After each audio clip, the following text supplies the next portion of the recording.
Welcome back to my Commodore 64 Memories videos. This is where I look at old Commodore 64 software and some of the technical details behind them. Today we have Morphing Starball. This is a very small one-file demo that I just saw released by Mixer and coded by Mixer as well. So this screen is quite surprising. So it looks really lovely, right? We have this lovely spinning ball of stars. Now if I go into this debug view here, you can start to see red bounding boxes sporadically appear over the screen.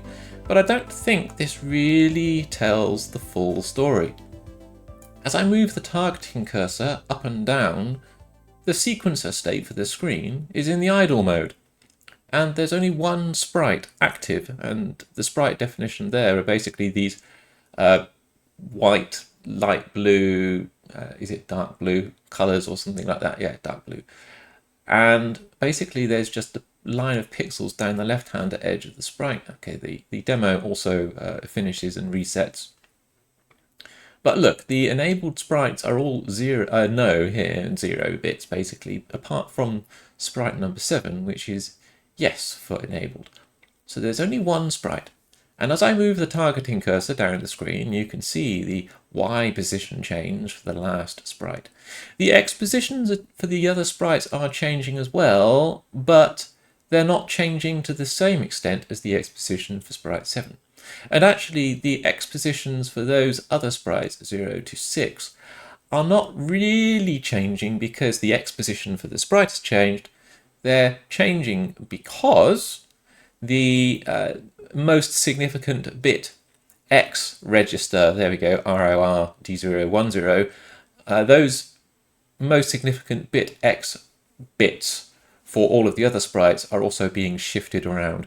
So that's how this demo is enabling fast most significant bit updates by shifting the carry into the top most significant bit with the rotate right there into the MSBX register. So that's why it's just updating the MSBX bit for the enabled sprite number 7, but also twiggling the X positions for the other sprites. But there we go. There's a ROR there, but the LSR D016 is timed so that it opens the side borders precisely. But basically the rest of the screen is in idle mode. There are no bad lines on the screen. And it's just got completely open side borders. So that means that the sprites are just going to be displayed instead.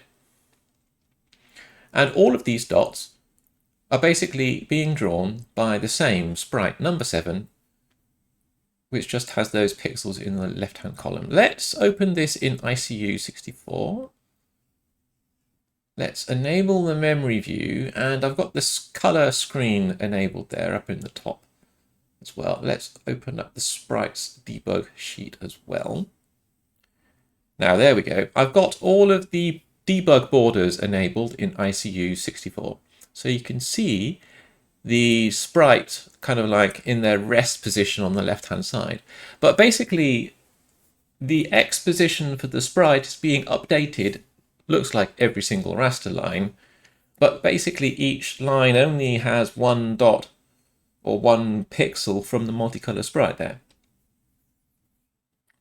So this is using an effect which is basically rapidly horizontally shearing the same sprite as the raster goes down the screen. So you can see here the extent of the debug borders in ICU64. You can see all of the debug raster timing that goes on inside the borders that are not usually normally visible. So you can see from the effect that the sprites are actually, or the sprite, the single sprite, is actually appearing in the side borders.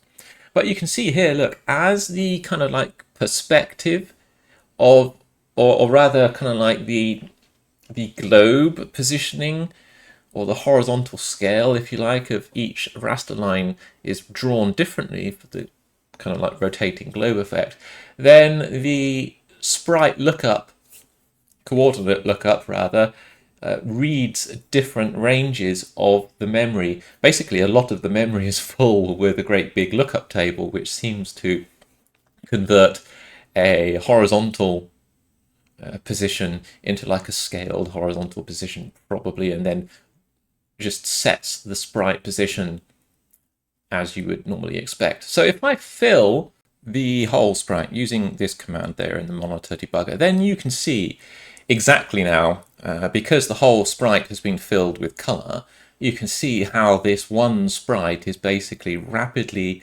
changed with respect to its horizontal position, and you can see how the kind of like the scaling of each raster line changes with respect to how it looks up that horizontal position, probably in that memory table there. The great big green read there represents quite a variation of different scales across the different raster lines.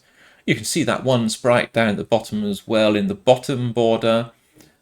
It's basically those black lines as well, probably the ghost byte that are being displayed in the. So there we have it, a rather lovely, simple but small demo, which really looks lovely because it's using quite an unusual effect of rapidly updating the horizontal X position of the sprite as it travels down the screen. So yes, if you like these kind of technical deep dive videos, then please do consider liking or subscribing to this channel, or sending me a super thanks. They are always very much appreciated. Take care, have a great day, evening or night, wherever you are.